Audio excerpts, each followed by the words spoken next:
Hello and welcome to It's Your Business with Mario Toneguzzi on Megapix Media. Joining me today is Catherine Henderson, who is CEO of Curling Canada. Thanks for joining us today, Catherine. Oh, thank you very much. Yeah, it's great to be here. Well, you've had some big and exciting news for Calgary to announce, where Calgary will become a hub, so to speak, of curling in Canada in 2021. Can you explain that to me? Like, what does that mean, and what does it mean for Calgary and the events it's going to hold?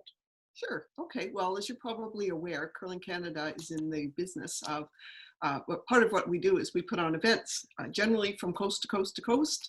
And in a normal year, you might see our events anywhere from St. John's, Newfoundland to Kelowna, and everywhere in between, everywhere north and everywhere south of there. So, um, we're in the middle of a very strange time for curling, and we've said this right from the beginning: is our job, more so than putting on events, is to keep people safe and to put on curling responsibly. And as the public health situation has changed, we began to realize that putting on the events in the promised cities just really wouldn't be safe, wise, responsible, and probably not good business either.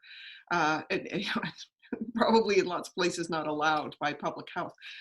That being said, what we wanted to make sure that we did is that we preserved what curling that we could, and we found a really amazing partnership with the government of Alberta, the city, Winsport, and we're going to be putting on our major men's, women's, mixed doubles, and the men's world's championships on in a hub city in which we know that we can control the environment and keep everybody safe.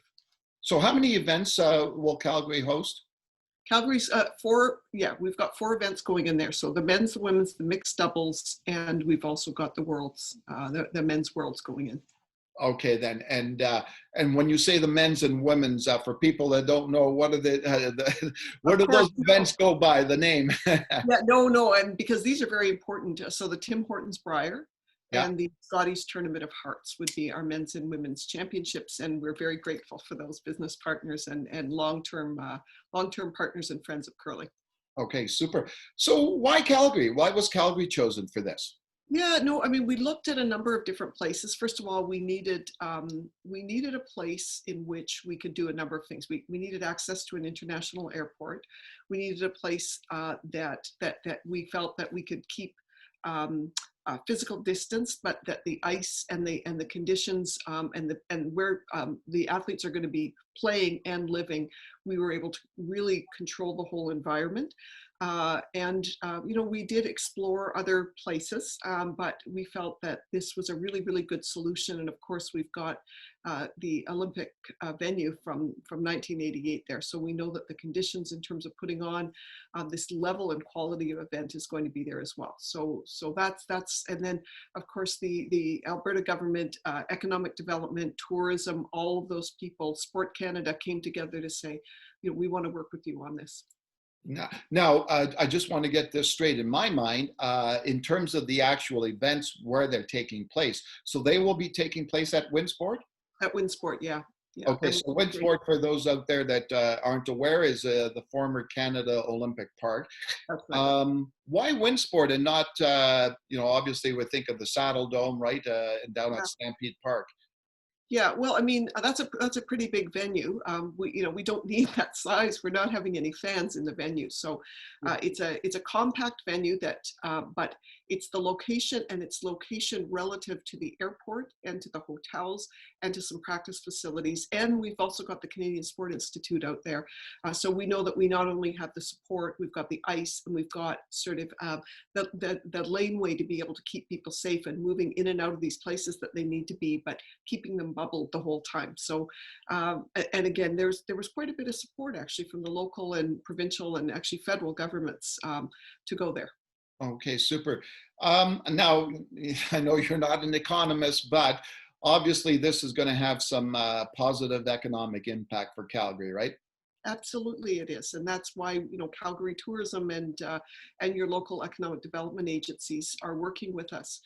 We still have to house. We're going to be there for 73 days. We've got multiple athletes coming in and out. We've got a whole broadcast team and staff. We fill up. We'll be using hotels. We'll be using caterers, and local restaurants if they can deliver in and not break the sanctity of the bubble. So we definitely will have a large economic impact in there as well. Well, that sure is welcome news, considering everything that Yeah. this city has gone through in the last couple of years, especially with the oil patch downturn, et cetera. I'm curious about one thing, Catherine. Just the last question I have for you is just the state of curling in Canada right now. Like,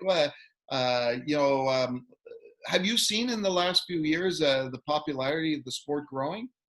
Yeah, what's really interesting when first actually when you said the state of curling right now, I was thinking, well, right this actual moment, it's not is as in good shape as it has been, but we've put a lot of effort actually into working with our local member associations and with them, their curling clubs, the affiliate clubs, and we've actually seen quite a bit of growth. We've been investing a lot in grassroots programming. We've been investing a lot in making sure that we're doing reach out to people that maybe haven't curled in the past. We've been studying a lot of what would stop someone from curling, and actually we've started to see growth over the last number of years. I would say it's been anywhere between 2 and 10% a year, but where we're really seeing it is at the lower end, like the sort of 18 to 24-year-olds, Oh. the 12 to 17-year-olds. So we're really seeing it pick up, which makes us understand and know that curling is in good shape for the future because we're bringing in young people. And is it any particular pockets or regions of the country that you're seeing it, or is it just widespread? It's pretty widespread. I mean, I think one of the things we're going to have to think through over the next little while is, much like you said, I'm not an economist or I'm not an anthropologist, but curling has been traditionally played in very rural areas, Yeah. and we're seeing in Canada there's quite a bit of urbanization, and so what we are having to do with our network of affiliates and our members is start to think, well, so where not right now, we know we can keep clubs full right now, but we have to start thinking, so where are these people, where are these jobs, where are they going to be in the future, and start planning today for what curling's going to look like 5, 10, 20 years down the road. Okay, super then. Well, thanks for joining us today, Catherine.